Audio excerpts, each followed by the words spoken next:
संस्कृत विश्व की प्राचीनतम भाषा है। विशेषकर भारत में संस्कृत का अत्यंत महत्वपूर्ण स्थान है, क्योंकि भारत की समस्त विद्याएं, भारत का समस्त चिंतन, भारत का समस्त ज्ञान विज्ञान, भारत की समस्त परंपराएं संस्कृत भाषा में निहित हैं। संस्कृत भाषा के माध्यम से ही हम भारत को सच्चे अर्थों में समझ सकते हैं और संस्कृत की विकास के लिए, संस्कृत को प्रतिष्ठित करने के लिए, संस्कृत भाषा को सर्वव्यापी बनाने के लिए बहुत से संस्कृत विश्वविद्यालयों की स्थापना की गई, जिनमें से श्री लाल बहादुर शास्त्री राष्ट्रीय संस्कृत विश्वविद्यालय भी एक महत्वपूर्ण संस्कृत का विश्वविद्यालय है, जो संपूर्ण देश में, संपूर्ण विश्व में संस्कृत के शास्त्रीय ग्रंथों का, संस्कृत के महनीय चिंतन का, संस्कृत के दिव्य विज्ञान ज्ञान वैभव का प्रचार प्रसार करने में सतत संलग्न है। श्री लाल बहादुर शास्त्री राष्ट्रीय संस्कृत विश्वविद्यालय की स्थापना एक सामान्य विद्यालय, संस्कृत विद्यालय के रूप में हुई। 2 जुलाई 1962 को अखिल भारतीय संस्कृत साहित्य सम्मेलन के कलकत्ता अधिवेशन में महामहिम राष्ट्रपति डॉक्टर राजेंद्र बाबू द्वारा भारत की राजधानी में अंतर्राष्ट्रीय संस्कृत विद्या केंद्र के रूप में विद्यापीठ की स्थापना के लिए प्रस्ताव प्रस्तुत किया गया था। इसके बाद 24 जुलाई 1962 को इस विद्यापीठ की स्थापना एवं संचालन हेतु विद्यापीठ के लिए एक विशेष कार्याधिकारी निदेशक की नियुक्ति की गई, जिसमें प्रोफेसर मंडन मिश्र को निदेशक के रूप में दायित्व दिया गया। और इसके अनंतर प्रोफेसर मंडन मिश्र के प्रयत्न से विजयादशमी 1962 को केंद्रीय शिक्षा मंत्री डॉक्टर कालूलाल श्रीमाली द्वारा संस्कृत विद्यापीठ का उद्घाटन किया गया। इसी क्रम में 28 अक्टूबर 1963 को श्री लाल बहादुर शास्त्री जी की अध्यक्षता में अखिल भारतीय संस्कृत विद्यापीठ नामक सोसाइटी का पंजीकरण किया गया। विद्यापीठ के इस बढ़ते क्रम में 28 फरवरी 1966 को तत्कालीन प्रधानमंत्री श्रीमती इंदिरा गांधी द्वारा विद्यापीठ के अध्यक्ष का पद ग्रहण किया गया। 2 अक्टूबर 1966 को प्रधानमंत्री श्रीमती इंदिरा गांधी जी ने श्री लाल बहादुर शास्त्री जी के देहावसान के बाद उनकी स्मृति में विद्यापीठ को विकसित करने के लिए भारत सरकार द्वारा इसके अधिग्रहण की घोषणा की गई। 1 अप्रैल 1967 को भारत सरकार द्वारा विद्यापीठ श्री लाल बहादुर शास्त्री राष्ट्रीय संस्कृत विद्यापीठ के रूप में इसकी स्थापना की गई। यह विद्यापीठ निरंतर संस्कृत की सेवाओं में सतत संलग्न रहा। 21 अक्टूबर 1986 को मानव संसाधन विकास मंत्री श्री पीवी नरसिंह राव द्वारा विद्यापीठ के रजत जयंती समारोह का शुभारंभ एवं इसे विश्वविद्यालय स्तर प्रदान करने की घोषणा की गई और इस घोषणा का अनुपालन करते हुए 1987 में इस संस्थान को, इस विद्यापीठ को मानित विश्वविद्यालय का दर्जा प्रदान किया गया, मानित विश्वविद्यालय का स्तर प्रदान किया गया और इसके प्रथम कुलपति के रूप में प्रोफेसर मंडन मिश्र को नियुक्त किया गया।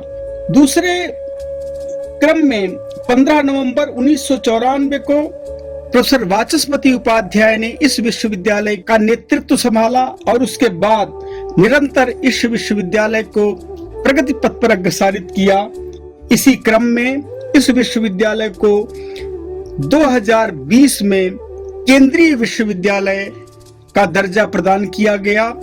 हमारे भारत के यशस्वी प्रधानमंत्री आदरणीय नरेंद्र मोदी जी के नेतृत्व में तथा तत्कालीन मानव संसाधन विकास मंत्री आदरणीय रमेश पोखरियाल निशंक जी के प्रयत्न से लोकसभा में बिल प्रस्तुत कर 3 केंद्रीय संस्कृत विश्वविद्यालयों की स्थापना की गई, जिनमें श्री लाल बहादुर शास्त्री राष्ट्रीय संस्कृत विश्वविद्यालय भी एक अन्यतम विश्वविद्यालय है। यह 17 अप्रैल 2020 को भारत सरकार द्वारा केंद्रीय विश्वविद्यालय के रूप में स्थापित किया गया। संस्कृत एक नींव है, एक आधार है, जिस पर आज भारत की प्राय सभी भाषाएं बनी है, खड़ी हुई। और इतना ही नहीं, एक भारत की संस्कृति सारी भारत के जो कुछ धार्मिक भावनाएं हैं वो सब संस्कृत में निहित हैं, संस्कृत में छिपी हुई। चाहे स्तोत्र हो, चाहे मंत्र हो, चाहे ऋचाएं हो, जो भी हैं वो सब संस्कृत में हैं और उनकी वाणी का आज भी एक ज़बरदस्त असर और प्रभाव हर एक भारतीय पर पड़ता है। और इसलिए आज ये जो संस्कृत विद्यापीठ की स्थापना है, ये एक सुंदर कल्पना है। कुछ वर्षों से ये चल रही है, लेकिन इसने इधर एक तेजी से प्रगति की, काम इसका आगे बढ़ा है, शोध का काम भी आगे बढ़ा है। एक सुंदर पुस्तकालय का भी प्रारंभ हुआ है जिसको एक अंतर्राष्ट्रीय रूप देना है, और भी दूसरे काम पठन पाठन के आज संस्कृत विद्यापीठ कर रहा है। जैसा कहा गया, इसकी कल्पना, हमारी आकांक्षाएं बड़ी हैं। हम इसको एक ऐसा केंद्र बनाना चाहते हैं जहां केवल भारत के ही लोग नहीं बल्कि विदेशों से भी लोग आकर यहाँ रहें, संस्कृत पढ़ें, सीखें, यहाँ के शोध के काम को, रिसर्च को उसे देखें, और यदि वो रहकर यहाँ कुछ संस्कृत पर काम करना चाहते हैं तो वो भी करें।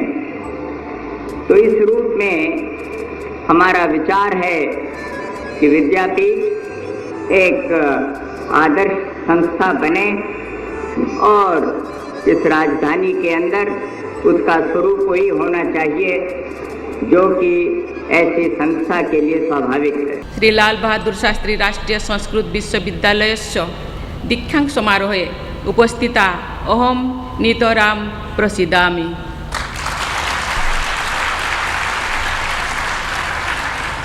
अभी हमने पूर्व प्रधानमंत्री श्री लाल बहादुर शास्त्री जी का संबोधन सुना, जिसमें उन्होंने संस्कृत के महत्व का निरूपण किया है तथा इस संस्थान की एक आदर्श अंतर्राष्ट्रीय संस्थान के रूप में परिकल्पना व्यक्त की है।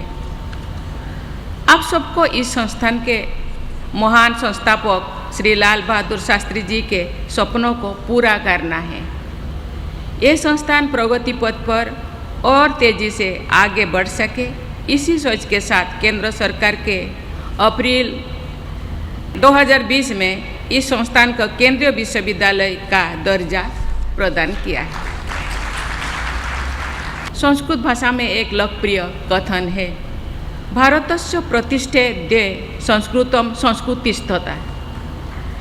इसका भावार्थ ये है कि भारत की प्रतिष्ठा के दो आधार हैं, देववाणी संस्कृत भाषा और हमारी समृद्ध संस्कृति। संस्कृत भाषा हमारी संस्कृति की संवाहिका रही है, हमारे देश की प्रगति का आधार रही है और ये भाषा हमारी पहचान भी रही है। संस्कृत भाषा में हजारों वर्षों से निरंतर चली आ रही ज्ञान परंपरा का अजस्र प्रभाव दिखाई देता है। संस्कृत का व्याकरण इस भाषा को अतुलनीय वैज्ञानिक आधार देता है। संस्कृत पर आधारित शिक्षा व्यवस्था में गुरु अथवा आचार्यों का सर्वाधिक महत्व रहा है। हमारी राष्ट्रीय शिक्षा नीति 2020 भी अध्यापकों के केंद्रीय महत्व को रेखांकित करती है। मैं आशा करती हूँ कि हमारी परंपरा के अनुरूप आज दीक्षांत समारोह के अवसर पर विद्यार्थी अपने अध्यापकों के प्रति ऋणी भाव और कृतज्ञता की भावना से आगे बढ़ने का संकल्प रखें तथा साथ ही अध्यापकगण, माता पिता, अभिभावक की तरह विद्यार्थियों के आजीवन कल्याण हेतु आशीर्वाद एवं प्रेरणा व्यक्त करेंगे और उसे बनाए रखेंगे। श्री लाल बहादुर शास्त्री राष्ट्रीय संस्कृत विश्वविद्यालय नई दिल्ली के रूप में प्रथित इस विश्वविद्यालय की स्थापना 8 अक्टूबर 1962 को देश के पूर्व प्रधानमंत्री स्वर्गीय श्री लाल बहादुर शास्त्री जी के कर कमलों से की गई थी। संस्थापक कुलपति के रूप में महामनीषी आचार्य मंडन मिश्र जी ने इस विश्वविद्यालय को गति प्रदान की एवं अपने कुशल नेतृत्व में इसे मानित विश्वविद्यालय के रूप में प्रतिष्ठित किया। तत्पश्चात स्वनाम धन्य आचार्य वाचस्पति उपाध्याय जी ने कुलपति के रूप में इस विश्वविद्यालय को अपनी शैक्षणिक एवं प्रशासनिक कुशलता से उत्कृष्टता के शिखर पर प्रतिष्ठित किया। संस्कृत शिक्षा के क्षेत्र में विश्वविद्यालय के उच्च गुणवत्तापूर्ण शैक्षणिक एवं शोध गतिविधियों के फलस्वरूप भारत सरकार के संसद के अधिनियम द्वारा इसे 30 अप्रैल 2020 को केंद्रीय विश्वविद्यालय के रूप में प्रतिष्ठित किया गया। इस विश्वविद्यालय में 5 पीठ यथा वेद वेदांग, दर्शन शास्त्र, साहित्य संस्कृति, आधुनिक विषय एवं शिक्षा हैं, जिनके अंतर्गत 22 विभाग स्नातक, स्नातकोत्तर एवं विद्यावारिधि स्तरीय कार्यक्रमों सहित अंशकालीन पाठ्यक्रमों का संचालन कर रहे हैं। छात्रों के व्यावहारिक ज्ञान को परिपुष्ट करने हेतु विश्वविद्यालय में वेधशाला, संगणक, भाषा, शैक्षणिक प्रौद्योगिकी, मनोविज्ञान आदि की प्रयोगशालाएं, स्मार्ट क्लासरूम एवं अनेक संसाधनों के रूप में अतिथि गृह, कैंटीन, छात्रावास, क्रीड़ांगन इत्यादि सुविधाएं उपलब्ध हैं। इस विश्वविद्यालय के छात्र देश विदेश में अपने कार्यों के द्वारा इसकी यशः पताका को प्रसारित कर रहे हैं। राष्ट्रीय शिक्षा नीति 2020 के प्रभावी क्रियान्वयन की दिशा में भी हमारा विश्वविद्यालय अग्रसर है और शीघ्रातिशीघ्र संपूर्ण रूप से इसे हम लागू करने के लिए कृत संकल्प हैं। इस विश्वविद्यालय में अभी वर्तमान में कई पीठ संचालित हो रहे हैं, जिनमें से वेद वेदांग पीठ, दर्शन शास्त्र पीठ, साहित्य एवं संस्कृति पीठ, आधुनिक विषय पीठ, शिक्षा पीठ और पुराण पीठ। नियमित पाठ्यक्रम एवं अंशकालिक पाठ्यक्रमों के अतिरिक्त भी इस विश्वविद्यालय में अनेक प्रकार की गतिविधियां संचालित की जा रही हैं, जिसके लिए अलग अलग केंद्र स्थापित किए गए हैं, जिनमें से मदन मोहन मालवीय MMTTC शिक्षक प्रशिक्षण केंद्र की स्थापना की गई है। महिला अध्ययन केंद्र यहाँ संचालित हो रहा है, जिसके अंतर्गत विभिन्न प्रकार की नारी शक्ति से संबंधित प्रोग्राम संचालित किए जाते हैं। महिला अध्ययन केंद्र द्वारा सुमंगली पत्रिका का प्रकाशन किया जाता है। इसी प्रकार संगणक केंद्र है, जिसके माध्यम से विश्वविद्यालय के विभिन्न पाठ्यक्रमों में जो संगणक की कक्षाएं संचालित होती हैं, उनके लिए विधिवत व्यवस्था कराई जाती है। और इसके अतिरिक्त विश्वविद्यालय परिसर में स्वास्थ्य केंद्र की स्थापना है, जिसमें एलियोपैथ के, होम्योपैथ के और आयुर्वेद के डॉक्टर्स जो है विश्वविद्यालय परिवार के सदस्यों एवं छात्राओं का यथासंभव उपचार करते हैं।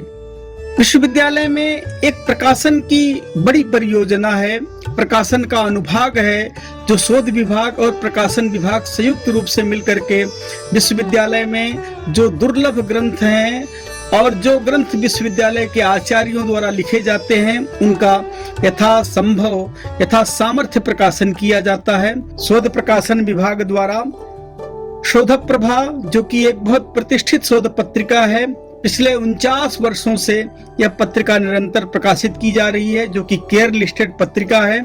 इसके अतिरिक्त भी विश्वविद्यालय प्रकाशन विभाग द्वारा वास्तुशास्त्र विमर्श, इन पत्रिकाओं का प्रकाशन किया जा रहा है। विश्वविद्यालय में NCC की यूनिट भी संचालित होती है, जिसमें महिला यूनिट और बॉयज यूनिट दोनों प्रकार के यूनिट्स इस विश्वविद्यालय में कार्य कर रही है। विश्वविद्यालय में छात्र कल्याण पीठ की स्थापना की गई है, जिसके माध्यम से विश्वविद्यालय में अनेक सांस्कृतिक प्रोग्राम किए जाते हैं। सांस्कृतिक कार्यक्रम के अंतर्गत संस्कृत सप्ताह का विधिवत आयोजन किया जाता है। विश्वविद्यालय में छात्रों के अध्ययन के लिए, स्वाध्याय के लिए एक केंद्रीय ग्रंथालय की स्थापना की गई है, जो डॉक्टर मंडन मिश्र ग्रंथालय के नाम से विख्यात है। और यहाँ संस्कृत की अत्यंत दुरूह पुस्तकें, जो दुर्लभ ग्रंथ हैं, उनको संरक्षित किया गया है। सभी छात्रों को विश्वविद्यालय के ग्रंथालय से अध्ययन के लिए पुस्तकों की सुविधाएं प्रदान की जाती हैं। पूरे विश्वविद्यालय को पर्यावरण की दृष्टि से सुरक्षित एवं हरित किया गया है।